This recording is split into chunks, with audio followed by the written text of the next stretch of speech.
আমেরিকার পতনের পরে এরপরে ইসরায়েল হবে এই বিশ্বের রুলিং স্টেট এবং সেই দেশ থেকেই দাজ্জাল বের হবে এবং সারা বিশ্ব শাসন করবে।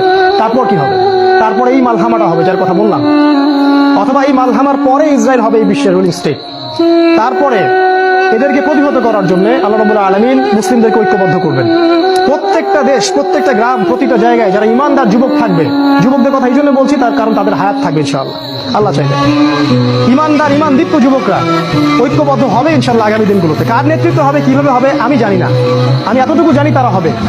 কারণ আল্লাহ রাব্বুল আলামিন তার নবীর মাধ্যমে জানিয়েছেন এই বাংলাদেশ বলেন, পাকিস্তান, আফগানিস্তান, এই পুরো জায়গাগুলো, ইন্ডিয়া, এই জায়গাগুলো থেকে যুবকদের অনেক কাফেলা আসবে এবং তারা ইমামুল মাহদির সাথে যুক্ত হবে।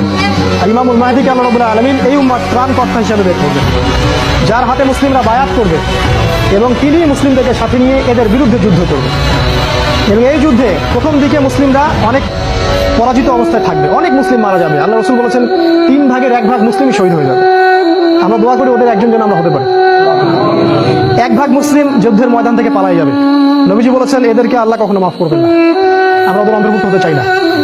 আমাদের নবীজি বলেছেন 2 ভাগ মুসলিম বাকি থাকবে, অল্প কিছু মুসলিম, আল্লাহ ভালো জানেন, অল্প কিছু মুসলিম, এই মুসলিমদের হাতে আল্লাহ পাক বিজয় দান করবে এবং ওই পশ্চিমা সভ্যতার পতন ঘটবে। আমেরিকা বলে কোনো কান্ট্রি বিজয় থাকবে না।